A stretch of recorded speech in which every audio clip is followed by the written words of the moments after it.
Buenas tardes. Pues efectivamente dejamos atrás la solemnidad, las sombras, las muertes, completamente distinto, pero completamente distinto porque es especular, porque como vamos a ver, la comedia y la tragedia se miraban la una a la otra y estaban profundamente relacionadas. Nos vamos al mundo de la comedia griega, ¿no?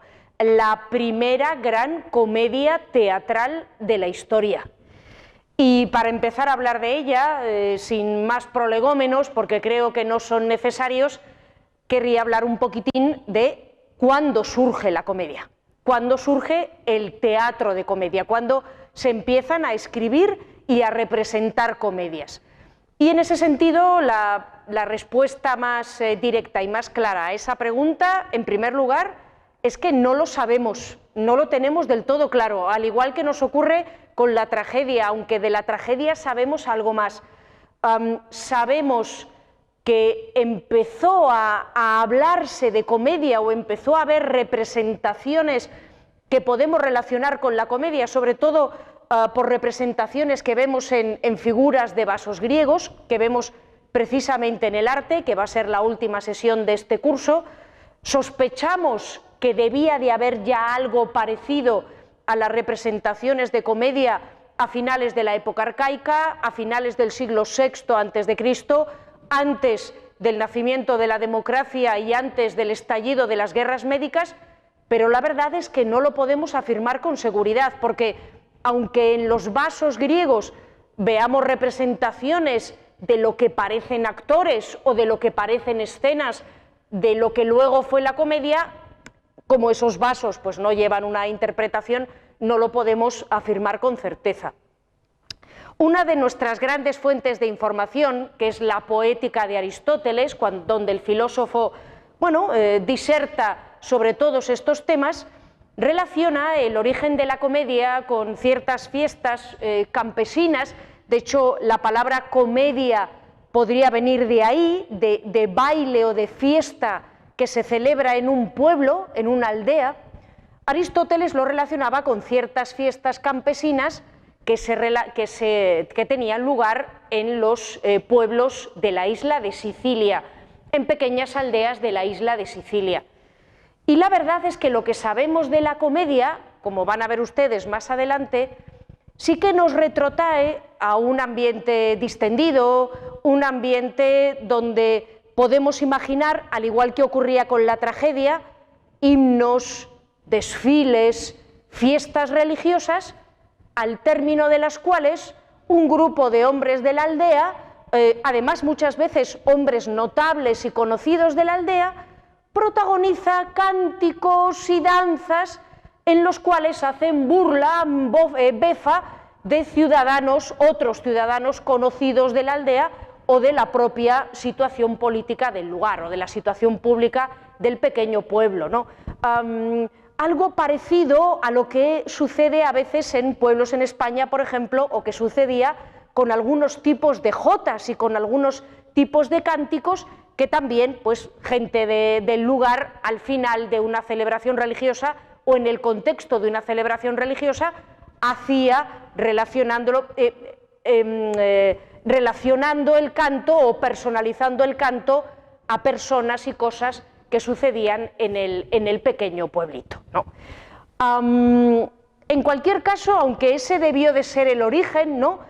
Fiestas populares, no la polis, no la ciudad, que es donde surgió la tragedia, sino pueblecitos, aldeas, ambiente muy descendido, música, baile, bebida, chanzas de mucho menor nivel que las que se hacen en la tragedia. Al margen de eso, como ven en la diapositiva, las primeras noticias que tenemos ya de la existencia de obras de teatro cómicas con sus versos, sus actos, su coro, sus actores y sus concursos teatrales nos llevan ya al periodo entre las dos guerras médicas, al periodo entre la Primera y la Segunda Guerra Médica, a la época de la década de los 80 del siglo V a.C. Mientras que en el caso de la tragedia ya tenemos testimonios seguros de la existencia de tragedias décadas antes, en el caso de la comedia, la primera noticia que tenemos de una comedia que se presenta a un concurso teatral ya con la forma de obra de teatro es, como ven, en año 487-486 a.C.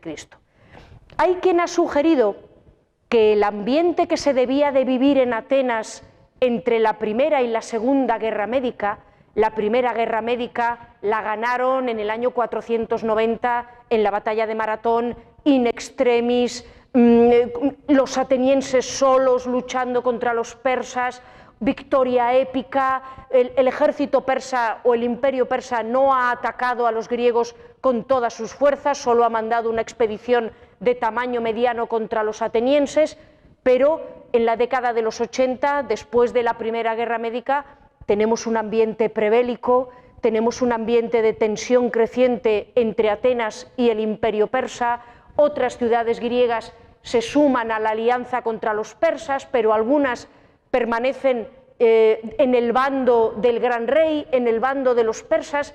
Hay un enorme temor al estallido de una nueva guerra, a una nueva confrontación en la cual los persas pongan encima de la mesa todo lo que tienen, como realmente ocurrió, y los griegos se vean incapaces de resistir.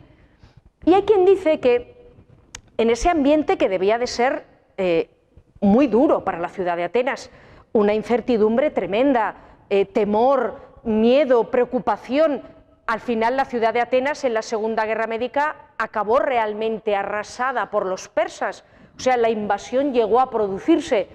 Hay quien dice que en ese ambiente tal vez se consideró necesario un cierto desahogo, una vía de escape, y las comedias, la celebración por primera vez de concursos de comedias, pudo ofrecer pues esa vía de algo más alegre, de algo más distendido que lo que suponían los grandes concursos de tragedias.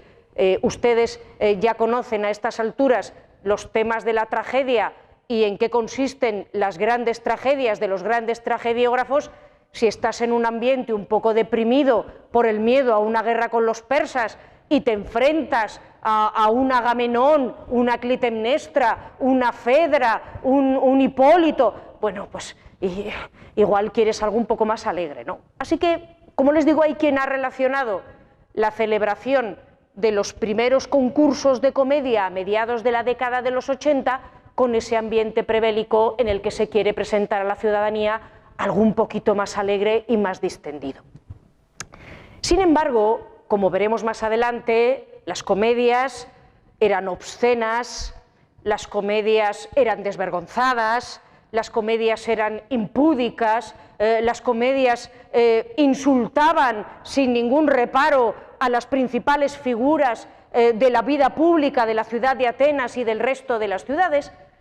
Y por eso, mientras la tragedia se representaba, los grandes concursos se celebraban en las grandes dionisíacas, las grandes fiestas en honor de Dionisio, que eran a finales de la primavera y comienzos del verano, cuando los embajadores llegaban a Atenas, cuando los viajeros llegaban a Atenas, cuando Atenas bullía completamente de actividad y había mucha gente extranjera en el teatro viendo las representaciones de tragedias.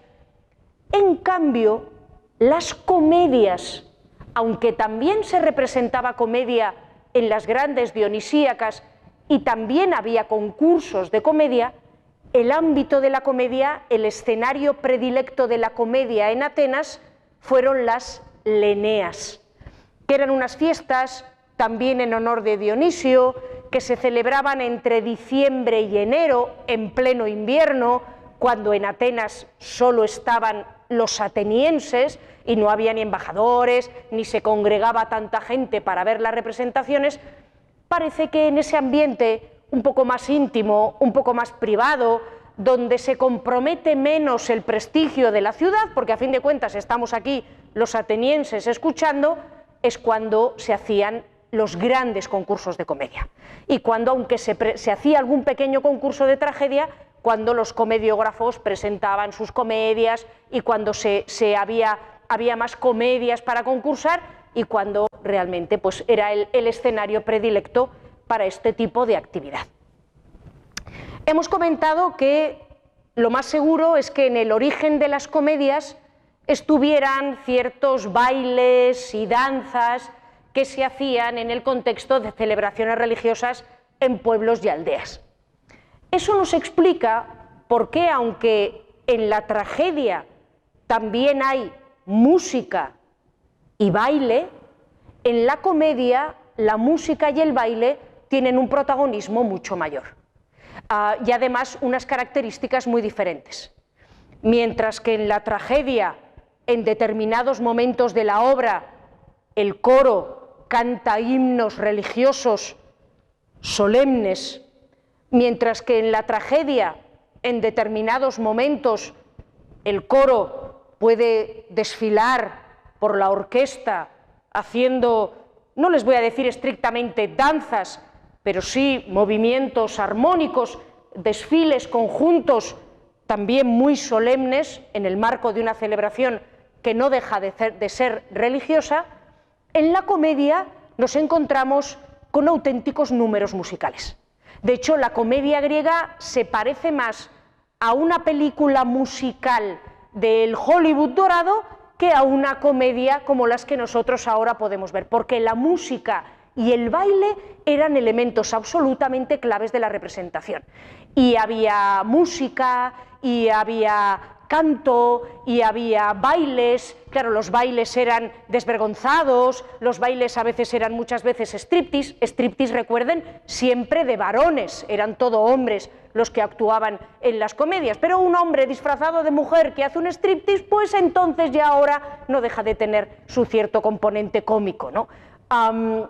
Y parece que muchos espectadores veían a la comedia como una sucesión de números musicales y de piezas cómicas en los que se intercalaban unos y otros. Había mucho más cambio de vestuario, el coro, que en la tragedia eran 12 personas, una docena de personas, en la comedia eran 24 personas en la orquesta, con flautas, con liras, con bailes que se cambiaban de ropa de una intervención a otra, y que, bueno, la comedia, sobre todo las primeras comedias, se parecían más a un programa de variedades donde había actuaciones musicales, números de baile y sketches cómicos, porque las primeras comedias muestran además unos argumentos un poquito inconexos, donde lo importante es que cada pieza cómica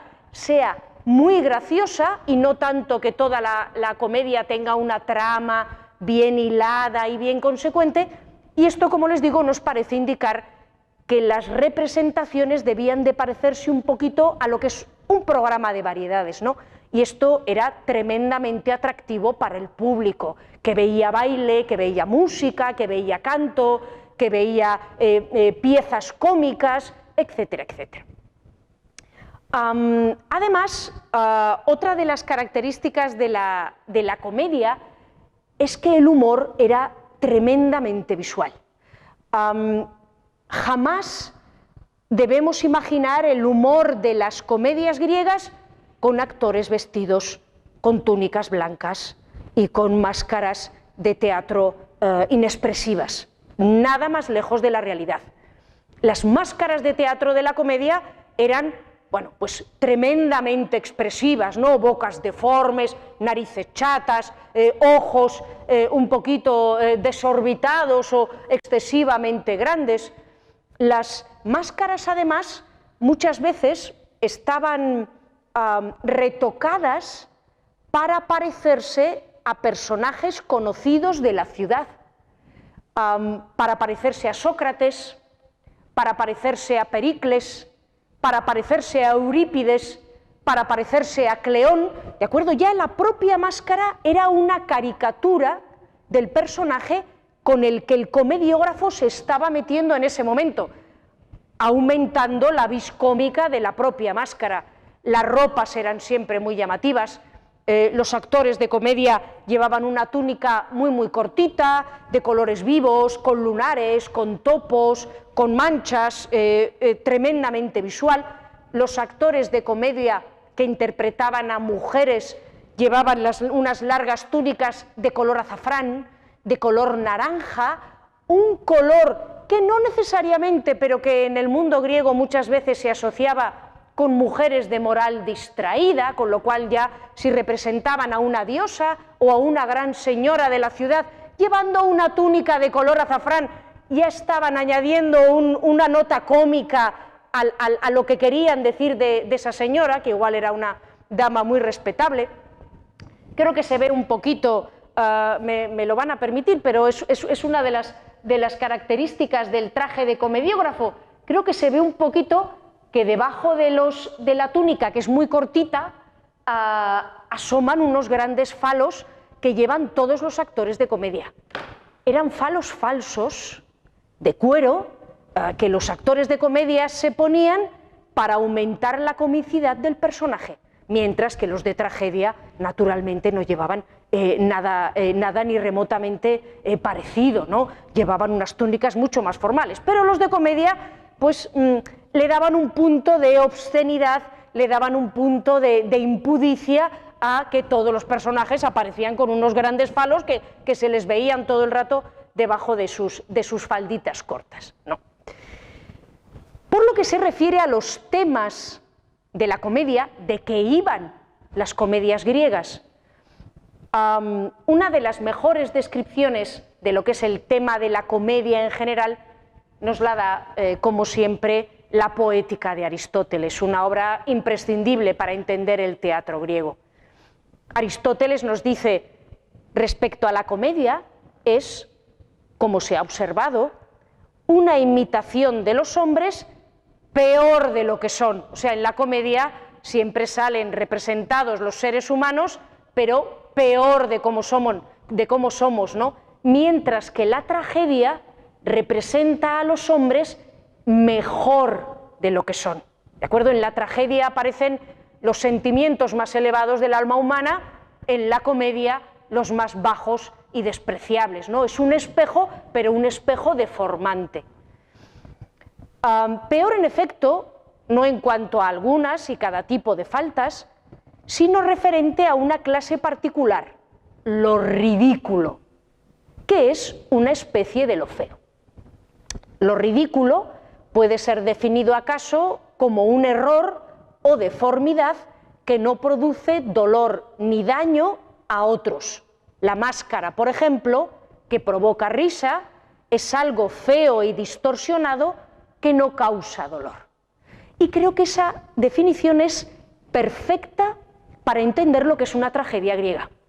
Es un espejo que nos muestra lo peor de nosotros mismos, nuestros comportamientos más ridículos, nuestros defectos más banales, pero siempre de una forma amable, siempre de una forma que no causa dolor, siempre de una forma inocua. Por eso las comedias siempre acaban bien y realmente, aunque hay palizas, golpes, desgracias, ruinas, siempre son maldades que a uno le suceden o cosas malas que a uno le suceden, pero que no le causan un verdadero daño, ¿no? El placer o la risa que provoca la comedia siempre es una risa inocua.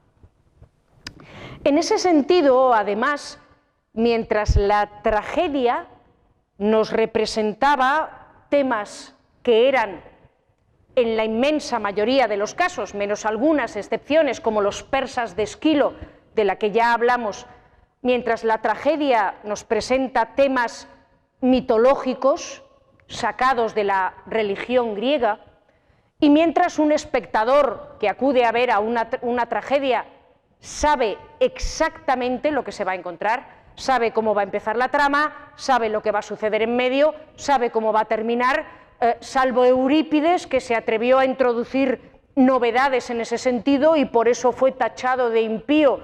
En la inmensa mayoría de las tragedias uno sabe perfectamente todo lo que va a ocurrir. e incluso se repiten los temas de tragediógrafo a tragediógrafo, en la comedia el argumento es total y completamente inventado. No solo es total y completamente inventado, sino que la comedia griega tiene un hueco extraordinario para la fantasía.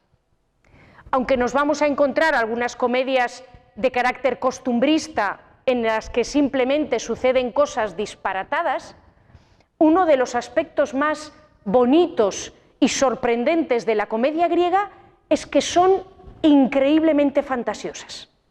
Y es que en una comedia griega puede pasar absolutamente de todo, y además las tramas van avanzando con unos enredos, con unos disparates, con un increscendo en lo absurdo que nos presenta de los acontecimientos, que hacen que el espectador que se sienta a ver una comedia griega normalmente no tenga ni la más remota idea de lo que se va a encontrar. Y eso sin duda, acostumbrado uno a las tragedias griegas, donde uno dice, bueno, vamos con un Orestes, pues bueno, ya sé lo que va a pasar, a ver este tragediógrafo, qué novedad, qué pequeño matiz le añade al personaje. En una comedia griega uno es, bueno, yo me siento aquí y esto va a ser una montaña rusa, a ver dónde me llega el comediógrafo.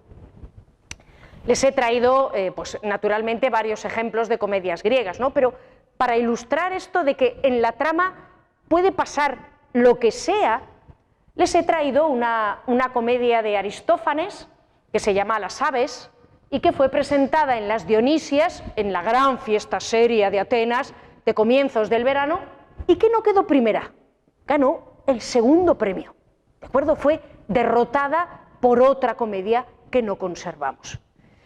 Y en esta comedia, muchas de las comedias de Aristófanes, por cierto, llevan títulos: Las aves, las ranas, los caballeros, las asambleístas, llevan títulos en plural.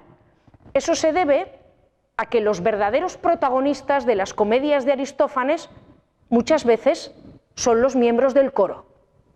Y el título de la comedia no es el nombre de uno de los protagonistas de la obra, como en las obras de la tragedia, Electra, Agamenón, Clitemnestra, sino que el título de la comedia, por este peso tan grande que tenía el coro en las representaciones de comedias, el título de la comedia muchas veces suele ser lo que encarnan los miembros del coro, que en el caso de esta obra son aves.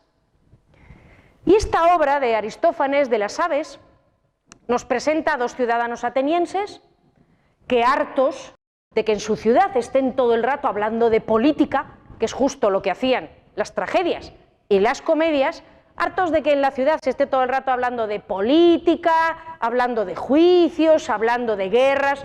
Estamos aquí en el contexto de la guerra del Peloponeso, desastrosa para Atenas, en el año 414, además. Las cosas no iban del todo mal, se acababa de poner en marcha una expedición a Sicilia, pero tampoco es que fueran las cosas muy bien. Estos dos atenienses dicen, bueno, ya estamos hartos de Atenas, nos vamos a buscar a un antiguo rey que en su día fue convertido en pájaro, concretamente en Abubilla, para ver si este rey, que fue convertido en pájaro, nos enseña otra forma de vivir. Y van estos dos atenienses por el campo, por el bosque, y efectivamente se encuentran con este Abubilla, que es el antiguo rey transformado ahora en una bobilla, transformado ahora en un pájaro, ¿no? Así que tienen que imaginar ustedes un señor disfrazado de pájaro que sale por ahí. Y bueno, se encuentran con este señor y estos dos atenienses, que además tienen bastante cara, le convencen a este de que tiene que organizar una polis alternativa, una polis diferente al resto, creada y habitada únicamente por pájaros, en la que la ciudad la construyan los pájaros, la gobiernen los pájaros y en ella vivan solo los pájaros y estos dos atenienses que tienen bastante jeta, ¿no? Estos dos atenienses avispados. Y bueno, en un principio el Abubilla no lo ve del todo claro, no le ve la ventaja a ello, pero los atenienses convencen a este Abu Villa de que en realidad, antes que los dioses olímpicos, los verdaderos dioses de la humanidad, por encima de los dioses olímpicos, habían sido los pájaros, y que los pájaros debían recuperar su lugar primigenio al frente de todos los dioses, desbancando incluso a los dioses olímpicos. Y hay un fragmento en el que los pájaros ya se van viniendo arriba, Abu Villa convoca a todas las especies de pájaros del mundo para que acudan a fundar esta nueva ciudad pajaril junto a él, y tienen que imaginar ustedes a los 24 miembros del coro, cada miembro del coro disfrazado de un pájaro diferente, un miembro del coro de pavo real, el otro de tordo, el otro de gorrión, el otro de paloma, el otro, bueno, pues de halcón, de águila, lo que quieran, y todos los miembros del coro, cada uno haciendo de un pájaro diferente, y ya llega un momento en el que los pájaros se convencen de esto que les dicen los atenienses y pronuncian una sentencia que, por cierto, se ha hecho célebre. Ciegos humanos, dicen los pájaros, semejantes a la hoja ligera, impotentes criaturas, hechas de barro deleznable, míseros mortales, que privados de alas, pasáis vuestra vida fugaz como vanas sombras o en ensueños mentirosos, escuchad a las aves, seres inmortales y eternos, aéreos, exentos de vejez y ocupados siempre en pensamientos perdurables. El caso es que las aves ya entusiasmadas se ponen a construir una ciudad en lo alto del cielo, a la que le ponen el nombre de Pío Pío de las nubes, rodeada de altas murallas y gobernada por las aves y naturalmente por los dos atenienses que, aun siendo humanos, pues están ahí disfrutando de esta nueva construcción que están creando las aves, ¿no? Y aquí la principal amenaza para la ciudad que están haciendo, para Pío Pío de las aves, la principal amenaza son los caraduras que vienen a tratar de vivir del dinero público de la ciudad. Y entonces aparece una recua de personajes: yo soy poeta, compondré para vosotros versos, me convertiré en vuestro poeta público; yo soy urbanista, diseñaré las avenidas de vuestra ciudad; yo soy adivino, interpretaré para vosotros los oráculos. Y la principal ocupación de las aves es deshacerse de todos estos jetas que vienen ahí a intentar vivir del dinero y de los esfuerzos que están poniendo en marcha en esta nueva ciudad, en Pío Pío de las aves, los pájaros, ¿no? Y bueno, ponen en marcha la ciudad, y los pájaros deciden que van a gobernar sobre los hombres que quedan ahí en la tierra, pero también sobre los dioses olímpicos. Y para ello los pájaros ponen un muro que impide que el humo de los sacrificios que hacen los seres humanos lleguen hasta el Olimpo, y por tanto los dioses olímpicos se mueren de hambre. Y Zeus, desesperado porque no le llega el alimento de las ofrendas que hacen los humanos, decide negociar con estas aves, presididas por estos dos atenienses avispados, decide negociar con las aves, y los dos atenienses negocian también con los enviados de Zeus, que son Poseidón, Heracles y un dios tonto de unos bárbaros. Estos dos atenienses negocian también que convencen a Zeus para que ceda a las aves la soberanía sobre el mundo y el cetro de su poder. Y ahí tienen ustedes a Pío Pío de las aves, que se convierte en el nuevo Olimpo al frente de todo lo creado. Claro, con argumentos tan locos como este, una ciudad en el cielo, lucha contra los dioses olímpicos, las aves que se convierten en los nuevos dioses, con argumentos tan locos y tan absolutamente disparatados, presentados a un público, porque nosotros estamos acostumbrados a poner la tele y ver, en fin, cosas locas y disparatadas por doquier, ¿no? estamos acostumbrados a lo más increíble, pero los griegos no. Los griegos, que estaban acostumbrados a ver sus tragedias, estaban acostumbrados a ver obras de teatro en las que sabían al milímetro todo lo que iba a suceder. Imagínense, al ver estas comedias les explotaba la cabeza, tenían dificultades para seguir la trama, la tenemos nosotros. Así que los autores de comedia, y esta es otra de las características de la comedia, solían comenzar sus obras precisamente con un actor que salía a escena, se dirigía al público, porque la ruptura de la cuarta pared, que los actores hablen con el público, no es una modernidad de nuestro cine ni de nuestro teatro, sino que ya se venía haciendo hace 2500 años en el teatro clásico.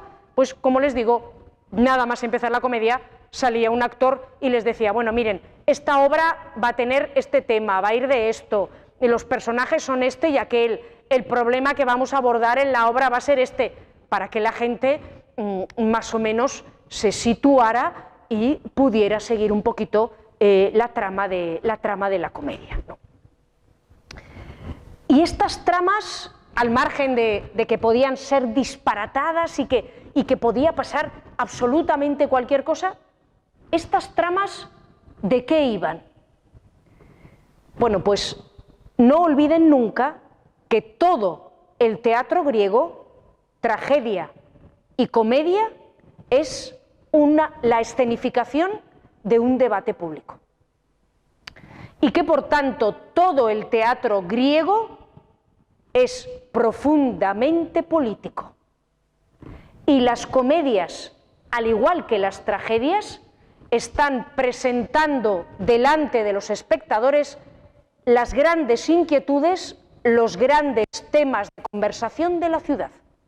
Lo que pasa es que las comedias, evidentemente, primero lo hacen en un tono muchísimo más desenfadado, mucho más brutal, si queremos, mucho más directo, y además las comedias lo hacen con nombres y apellidos.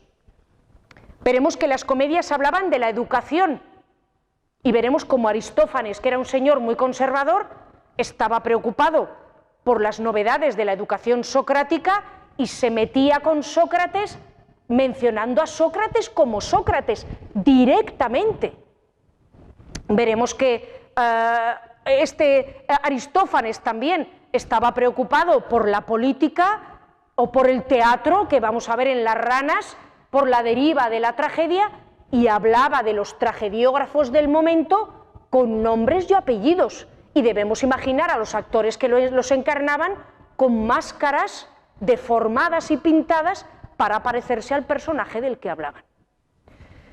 En este sentido, les he traído un ejemplo para que vean hasta qué punto la comedia es tremendamente concreta también de los problemas políticos y de los problemas sociales, religiosos de todo tipo que sacudían a la sociedad ateniense en ese momento.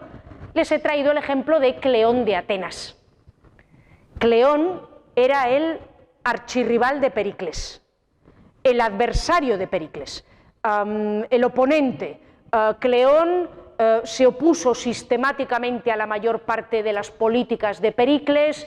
Cleón se puso de parte del bando aristocrático ateniense para tratar de frenar muchas de las reformas de la democracia radical de Pericles, sin éxito.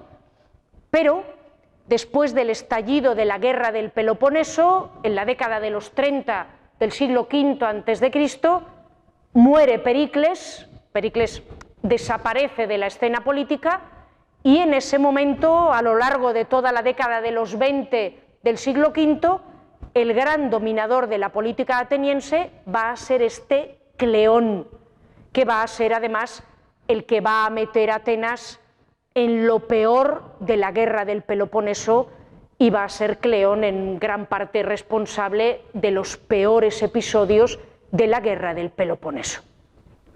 El caso es que este Cleón, para atraerse partidarios, para comprar votos, literalmente comprar votos en Atenas, había dado un enorme protagonismo a los tribunales públicos. En Atenas, la única ciudad en la que esto pasaba, En Atenas, los tribunales que juzgaban los delitos estaban integrados por ciudadanos corrientes que a cambio del tiempo que pasaban en el tribunal cobraban un dinerillo.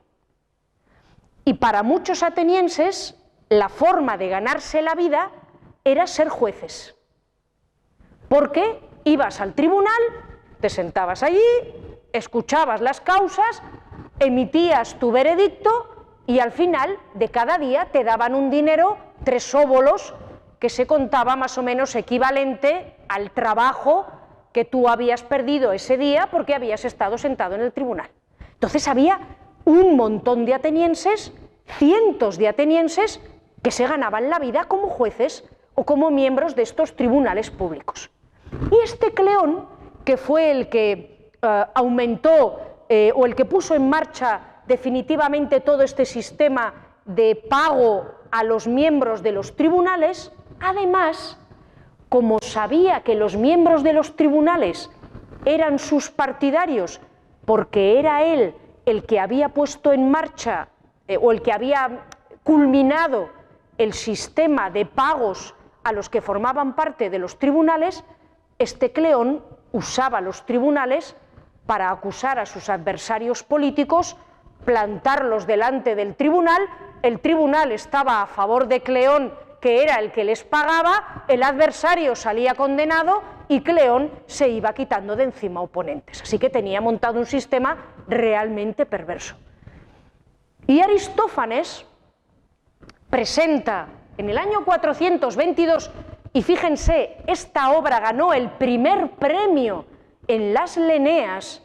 Aristófanes presenta, en este contexto que yo les estoy describiendo, de un montón de gente que vive del trióbolo, que vive de los 3 óbolos que le dan por haber ido al tribunal, presenta una comedia que se llama Las Avispas.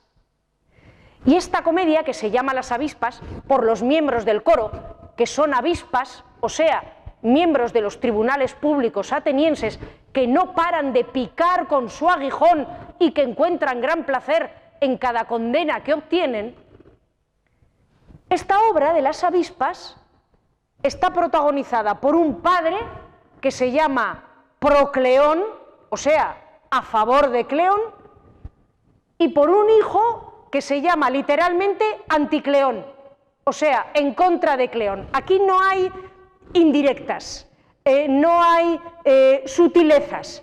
El padre es Procleón y se llama así el señor, y el hijo es Anticleón y se llama así el hijo.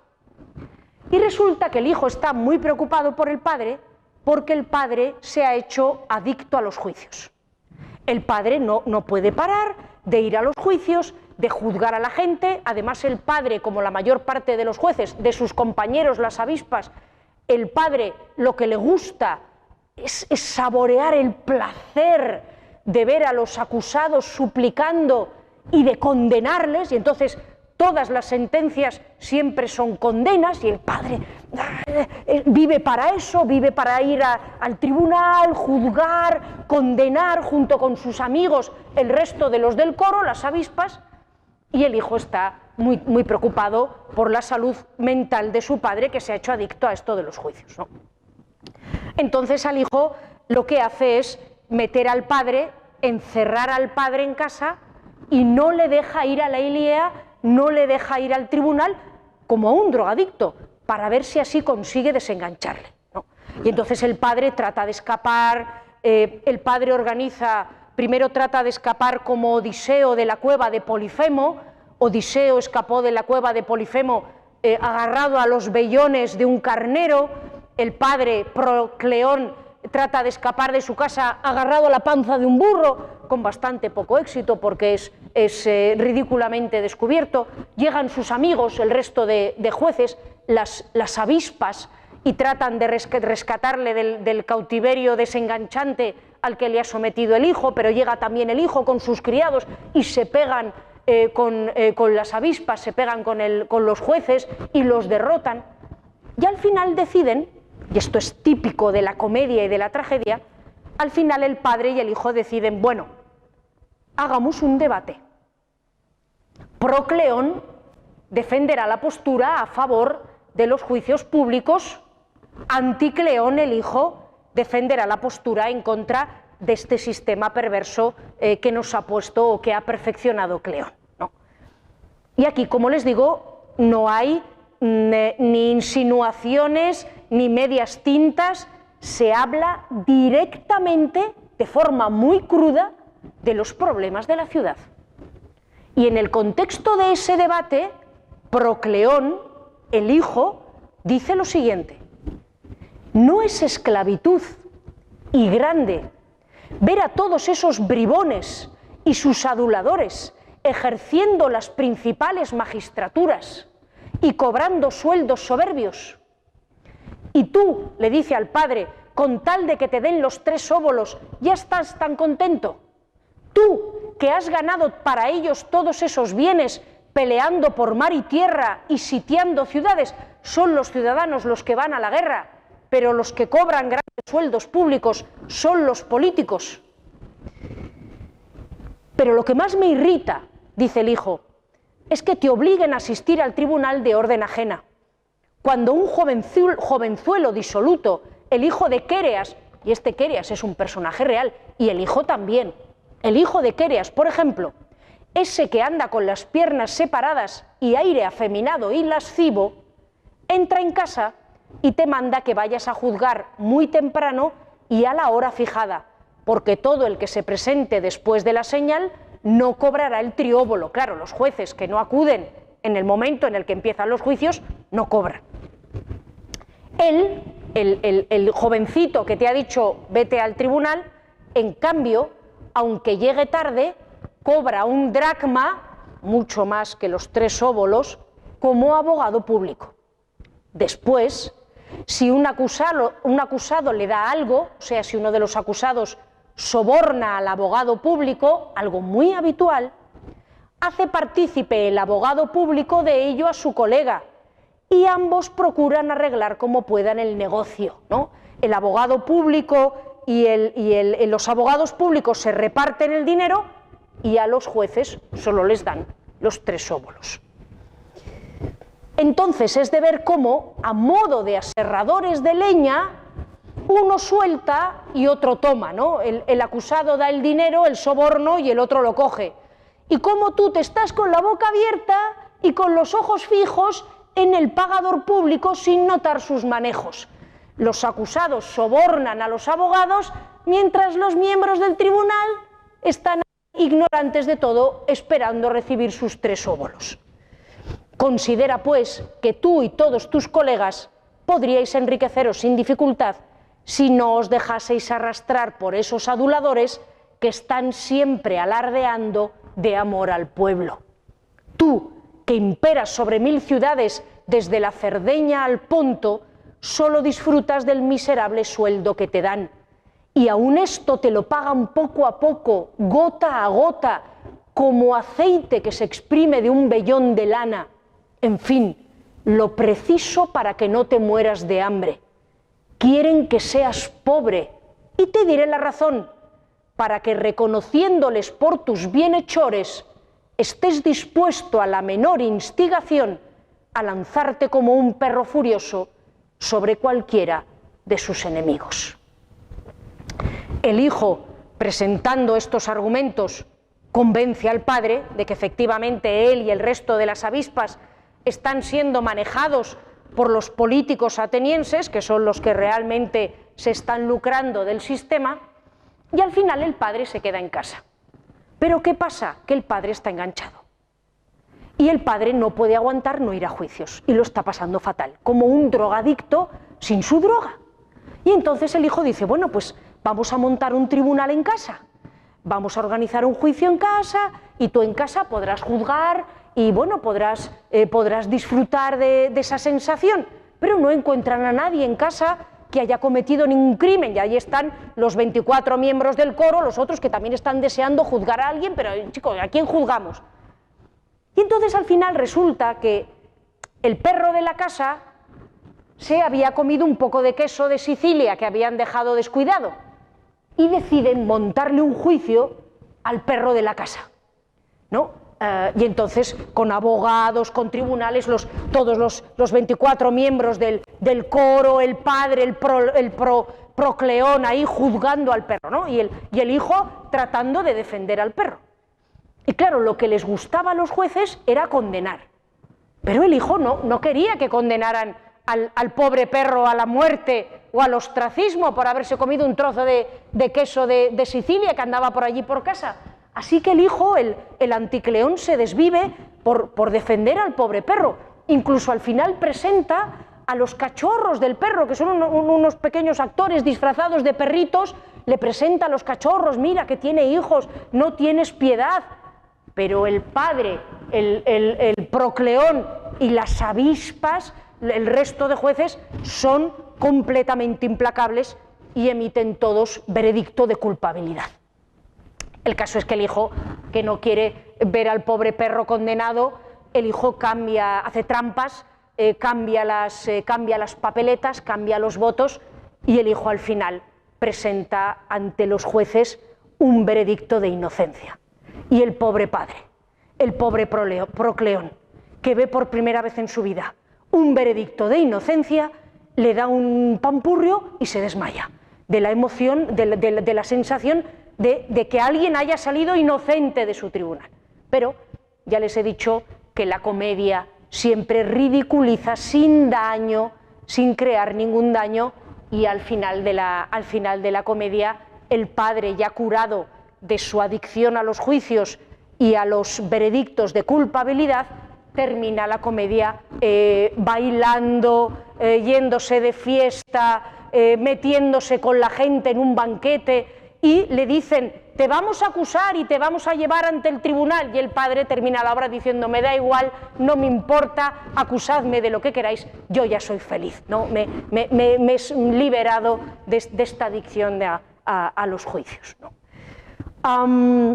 Una cosa curiosa que también diferencia a la comedia de la tragedia es que en la tragedia, salvo en Eurípides, que es un poquito más impío en ese sentido, en la tragedia los héroes y los dioses son tratados con el mayor de los respetos, porque es un contexto religioso y son figuras religiosas. Pero en la comedia esto no existe. Los héroes son ridiculizados, las tramas de la tragedia aparecen también en la comedia ridiculizadas para reírse de ellas, e incluso los dioses pueden ser protagonistas de las comedias y ser ridiculizados en ellas, algo que era completamente impensable que sucediera en la tragedia. Eupolis, que podría ser este señor que tienen ustedes en la diapositiva, fue un autor de comedias competidor y contemporáneo de Aristófanes, de finales del siglo V a.C. Y este Eupolis, de hecho, sabemos que era un hombre famosísimo, que en Atenas le tenían auténtica devoción, era pues casi tan o más famoso que Aristófanes, y que murió combatiendo en la guerra del Peloponeso. Y que los atenienses se quedaron tan tristes después de la muerte de este Eupolis en las batallas, en la guerra, que emitieron un decreto prohibiendo que los autores teatrales participaran en las guerras, que no fueran a la batalla, que quedaran exentos del servicio militar, para que no volviera a haber otra tragedia como la de este Eupolis, que murió, como les digo, en batalla. No conservamos ninguna comedia suya completa. Comedias completas solo tenemos de Aristófanes y de Menandro, los dos autores a los que vamos a dedicar sendas sesiones a lo largo del curso, pero de Eupolis tenemos el argumento de muchas de sus obras y fragmentos de algunas de sus obras, ¿no? Y hay una obra que se titula Los capitanes de barcos, que son los miembros del coro, que son los capitanes del barco, en la cual, por una serie de avatares, el dios Dionisio se ve obligado a servir de remero en una galera. Y yo no sé si conocen ustedes ese argumento de la comedia, en el cual cogemos a un personaje y lo sacamos completamente de su entorno y lo colocamos en un entorno completamente diferente. Y la gracia de la obra reside en eso. Por ejemplo, es un argumento típico del cine de comedia el coger a un hombre o una mujer forrados de dinero, unos pijos, unos multimillonarios, y de repente hacer que se arruinen y obligarles pues, a vivir en una pobre cabaña de campo. Aquí les he traído una fotografía de una película bastante conocida de los años 70 del siglo pasado, La recluta Benjamín, en la que pues una chica pues muy delicada, muy pija, muy fina, con mucho dinero, por una serie de avatares se ve obligada a entrar en el ejército, ¿no? Y cuando le dan el uniforme caqui, lo primero que pregunta es, bueno, ¿y esto no lo tienen en otro color? Y bueno, a la pobre chica, pues bueno, ya es Goldie Hawn, le pasa de todo teniendo que servir en el ejército cuando ella es una persona que en su vida, ¿no? Bueno, pues esto que nos puede parecer muy moderno cuando lo hacen las películas de Hollywood de los años 70, esto ya se lo habían inventado los comediógrafos griegos a finales del siglo V a.C., el pez fuera del agua, ¿no? Y tenemos a Dionisio, que normalmente va con unas túnicas de piel de leopardo, de piel de león, con sus pámpanos, Dionisio que come la mejor comida, bebe el mejor vino, y de repente tiene que estar ahí en una galera remando y el pobre Dionisio lo pasa fatal, ¿no? Y la gracia es ver lo mal que lo pasa Dionisio. Y tenemos un fragmento en el que llega un tipo, ve a Dionisio vestido con la ropa andrajosa de los que están allí sirviendo en la galera, sirviendo en la trireme, y le dice, ¿qué? ¿Eres tú, Dionisio? ¿No llevas tu ropa elegante de siempre? Le toca así un poco, dice, qué desagradable, pero ¿esto se ha lavado alguna vez? Y Dionisio, ¡ay! Esta ropa que me han dado, cuando era nueva, ya llevaba 5 libras de tejido pesado, ayúdame, ¿no? Dice, esto ya cuando era nueva era un asco, ahora que no se ha lavado nunca, como dice el amigo, esto es fatal. Y dice el amigo, bueno, ahora lleva 1,5 toneladas de porquería, ¿no? No lleva 5 libras de tejido pesado, lleva 1,5 toneladas de porquería. Y bueno, más adelante van a comer y Dionisio se muere de hambre, ya quiere que le den la ración, ¿no? El rancho. Y dice Dionisio, bueno, ya sabéis lo que quiero, ¿no? Le dice al que está allí dando el rancho a los soldados, unas almendras de Naxos, en la isla donde yo nací, y una botella de vino de Naxos, ¿no? Él pide el menú que a él le apetece. Claro, evidentemente cuando le llega la comida, pues Dionisio dice, esto es todo lo que hay para comer, una cebolla, que tienen que imaginar que le plantan la cebolla tal cual, dices que no la habéis ni troceado, no me la habéis hecho una juliana, no, nada, y 3 pepinos, esto es lo que me traéis para comer, ni vino ni nada, y el pobre Dionisio pues está allí, está desquiciado, ¿no? Otra cosa curiosa de las comedias, no exclusiva de las comedias, porque sabemos que también entre las tragedias los distintos autores dialogaban entre sí y distintos autores de tragedias abordaban el mismo tema, es que los distintos autores de comedias también se imitan entre sí y también usan las comedias de otros autores como inspiración. Y en este caso les he traído otra comedia de Aristófanes que se titula Las ranas, porque en un determinado momento de la comedia los miembros del coro son ranas que croan. En esta comedia de las ranas, el protagonista es otra vez el dios Dionisio, que parece que, bueno, pues era particularmente objeto de mofa y de befa, ¿no? Pues este dios Dionisio está en Atenas y está muy preocupado porque le parece que la tragedia en Atenas a finales del siglo V a.C. está fatal y que ya no hay tragediógrafos como los de antes.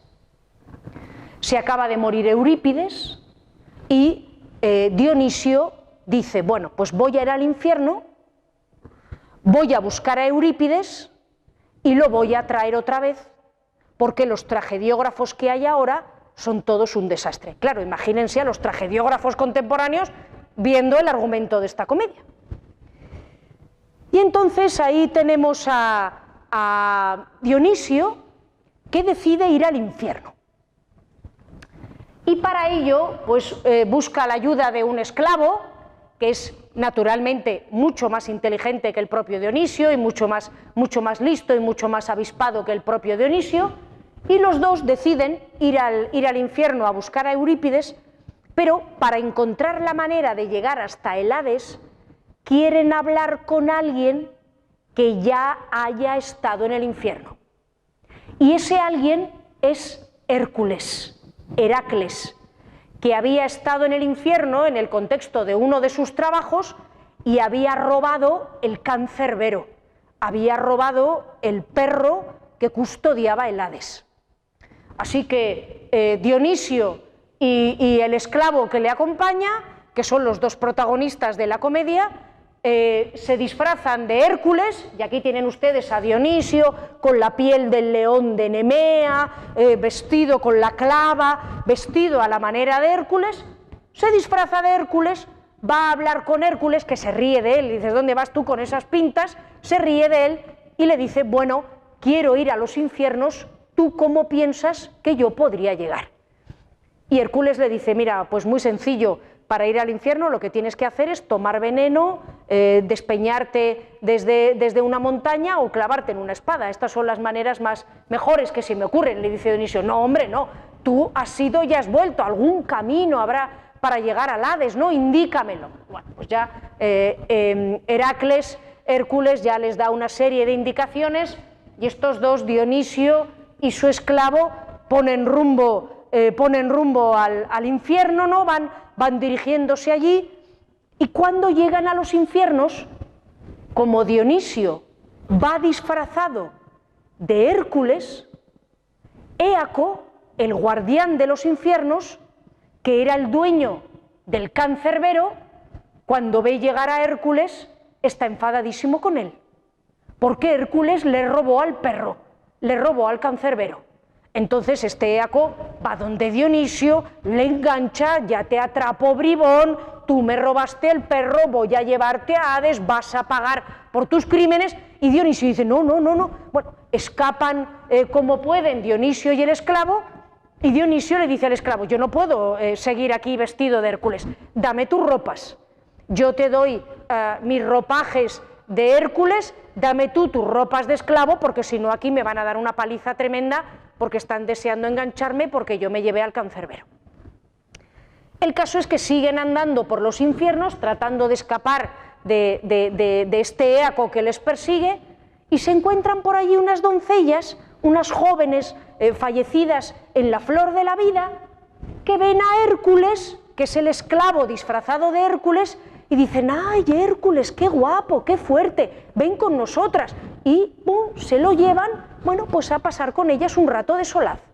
Y claro, Dionisio, que le acaba de cambiar la ropa al esclavo, Dionisio se queda enfadadísimo y dice, ¡ay, qué mala suerte haber cambiado la ropa justo en este momento! Entonces cuando el esclavo vuelve, todo contento de haber estado con las chicas, le dice, no, ahora cambiamos la ropa otra vez. Y entonces el esclavo vuelve a vestirse de esclavo, y Dionisio vuelve a vestirse de Hércules. Se acaba de vestir Dionisio de Hércules y aparece Éaco, aparece el guardián de los infiernos, ya te he enganchado, es que de verdad, ya te cogí, eres un ladrón. Le dan a Dionisio una paliza tremenda, le golpean allí entre todos, y el pobre Dionisio sale medio descalabrado de aquel encuentro, ¿no? Siempre, insisto, vestido de Hércules. El caso es que ya por fin pues llega Dionisio disfrazado de Hércules donde están los muertos, y encuentra allí a Eurípides. Y ya dice, ya está aquí Eurípides, me lo voy a llevar conmigo. Pero resulta que se encuentra también allí en el infierno a Esquilo, el primero de los grandes tragediógrafos. Y entonces Dionisio dice, ay, pues claro, ya no sé, ¿a quién me llevo? ¿A Eurípides o a Esquilo, ¿no?, para volver a insuflar vida en la tragedia griega, que desde que se murieron estos está fatal, ¿no? Y entonces, sin saber muy bien cómo decidirse por uno o por otro, Dionisio les dice: bueno, pues debatid entre vosotros. Recuerden que siempre las tragedias y las comedias tienen un fuerte elemento de debate. Debatid entre vosotros, discutid entre vosotros quién es mejor tragediógrafo. Entonces ahí aparece Esquilo diciendo: mis personajes son heroicos, mis personajes son grandiosos, mis personajes son sublimes, representan lo mejor del alma humana. Y claro, Eurípides, que como comentamos en su día, había introducido el drama, había introducido la comedia, había bajado a los personajes de su pedestal, había vulgarizado a los héroes y a los dioses. Eurípides dice: no, bueno, mis protagonistas, bueno, son gente más corriente, gente más normal. Se produce este debate en el que Eurípides, que no le gustaba nada a Aristófanes, que era un hombre muy conservador, Eurípides queda absolutamente fatal, y al final Dionisio dice: no, al que me voy a llevar es a Esquilo. Y se están llevando a Esquilo, y así es más o menos como acaba la comedia, se están llevando a Esquilo para resucitarle, y alguien dice: pues a mí me parece que realmente al que había que colocar al frente de la tragedia ahora es a Sófocles. Y más o menos, como les digo, la comedia termina ahí, ¿no? Bien, ya les he comentado que la comedia nace más tarde que la tragedia. No es que nazca más tarde que la tragedia, pero sí que parece que tarda más tiempo que la tragedia en adoptar una forma estandarizada de obra de teatro, es un poquito más tardía. Sin embargo, la comedia sobrevive más tiempo que la tragedia. La tragedia, tras la muerte de Eurípides, nos lo ha contado Aristófanes en Las Ranas, ya no encontró grandes tragediógrafos. La tragedia experimentó una decadencia muy grande ya a partir del siglo IV a.C., mientras que la comedia tuvo una vida extraordinaria, un gran apogeo, hasta el siglo III a.C.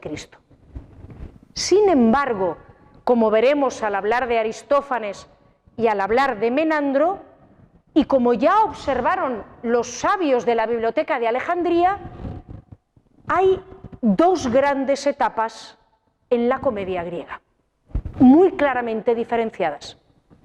Por un lado, la comedia vieja, la primera comedia, la del siglo V a.C., encarnada por una figura absolutamente titánica. Hemos hablado de varias obras de él, desternillante, maravillosa, que es Aristófanes, inigualado por la imaginación que tenía, por los giros, por lo cómicas que son sus comedias, por lo divertidas, lo variadas que resultan.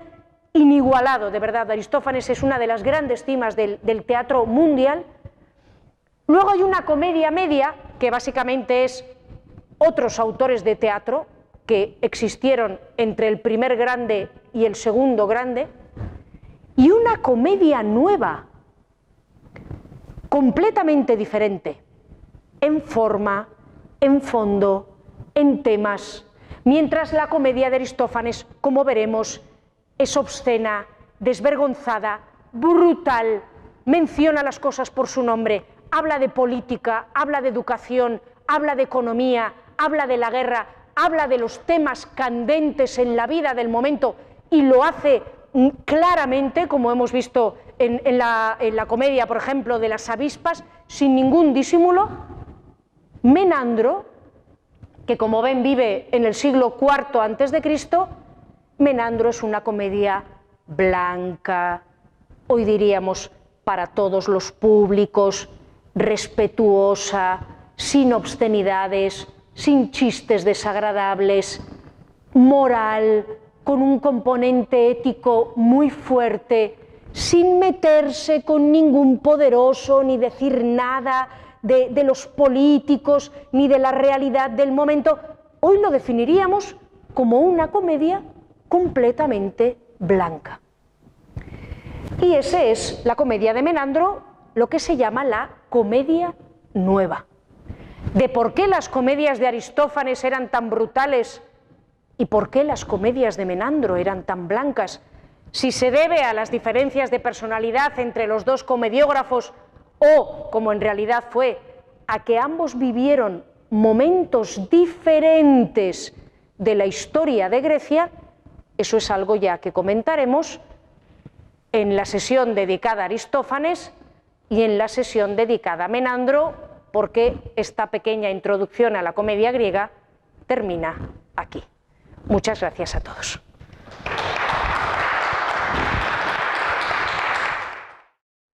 Los atenienses fueron los únicos en la antigüedad que pusieron en marcha un sistema de gobierno que se llamaba democracia radical. Y era democracia radical porque era el único sistema de gobierno que había en el mundo en el que cualquiera podía ocupar un cargo público. Y cualquiera podía, bueno, cualquiera, los ciudadanos, varones, atenienses, que cumplieran unas determinadas características, pero en general los ciudadanos varones atenienses. Y podían hacerlo porque eran los únicos políticos que cobraban. En el resto del mundo, aquellos que ejercían, o de las polis, aquellos que ejercían cargos públicos, no eran remunerados por ello. El ejercicio de la política, como ocurría en la contemporánea República de Roma, el ejercicio de la política era algo para ricos y millonarios, que podían permitirse estar años sin trabajar, dedicados a la cosa pública, porque tenían una fortuna personal. Entonces, si nosotros hoy, en el siglo XXI, queremos tener una democracia en la que cualquiera pueda desempeñar un cargo público, tenemos que pagar a los cargos públicos. Y si queremos tener un sistema electoral en el que haya miles de ciudadanos que cuenten las papeletas y que hagan el recuento ese mismo día, tenemos que pagar a esos ciudadanos por esas horas de tiempo que han empleado sin poder trabajar. Los atenienses fueron los primeros en hacerlo y el resto de las democracias modernas, evidentemente, pues han seguido ese mismo camino. Era voluntario. Lo que pasa es que estamos ya... claro, Atenas sale de la Segunda Guerra Médica en el año 479, organiza la Liga de Delos. Atenas comienza a quedarse con el dinero de la Liga de Delos, que iba inicialmente destinado a hacer la guerra a los persas, pero los atenienses se lo quedan para sus proyectos, y los atenienses pueden sufragar un programa de obras públicas sin parangón, que es el Partenón, los Propíleos, el Erecteion, las obras de la Acrópolis, y un sistema político sin parangón, que es la democracia radical ateniense, que pagan las ciudades aliadas de la Liga de Delos. Esto funciona maravillosamente en los momentos de prosperidad de mediados del siglo V, pero a finales del siglo V hay una cierta decadencia económica, estalla la guerra del Peloponeso, muchas ciudades ya no quieren pertenecer a la Liga de Delos, Atenas abandona ya prácticamente su programa de obras públicas, se construye el templo de Atene Aniké, los Propíleos, ya obras más secundarias en la Acrópolis. Y claro, tenemos que imaginar un Atenas donde hay mucha gente que en este contexto de crisis económica no tiene dinero, no tiene medios de vida. Entonces, si tú vas allí, te sientas, oyes, emites un veredicto y te pagan un dinero, que lo explica muy bien el Anticleón, te da para malvivir, para comprarte la comida de ese día un poco más, pues había muchos ciudadanos voluntariamente dispuestos a formar parte de los tribunales de la Liea, porque para muchos se convirtió en una forma de ganarse la vida. Claro, esos ciudadanos son voto cautivo para Cleón, que les promete que ese sistema de tribunales pagados a cuenta del erario público se va a mantener. Entonces, por eso lo denuncia Aristófanes en las Avispas, dice, este sistema es que es completamente perverso, es una perversión de la justicia. Muchas de las obras de la comedia eran subvencionadas por conocidos políticos de la época, teniendo en cuenta la gran carga política en los temas que representaban. Bien, normalmente si la comedia, o tanto con la comedia como la comedia además era mucho más cara que la tragedia, porque había más cambios de vestuario, el vestuario era más llamativo, había estos números musicales, los miembros del coro eran más, o sea, ya tienes directamente más actores a los que tienes que pagar, y efectivamente la comedia la pagaban ciudadanos prominentes de la ciudad. ¿Por qué pagaban ciudadanos prominentes de la ciudad obras de teatro que se metían con los ciudadanos prominentes de la ciudad? Bueno, porque en el mundo grecorromano hay un sistema, yo casi lo llamaría un sistema de asistencia pública, que en el mundo griego se llama evergetismo y en el mundo romano munificencia, y que consiste en que la ciudadanía espera de los ciudadanos ricos que destinen parte de su fortuna a hacer obras públicas o regalos a la ciudadanía.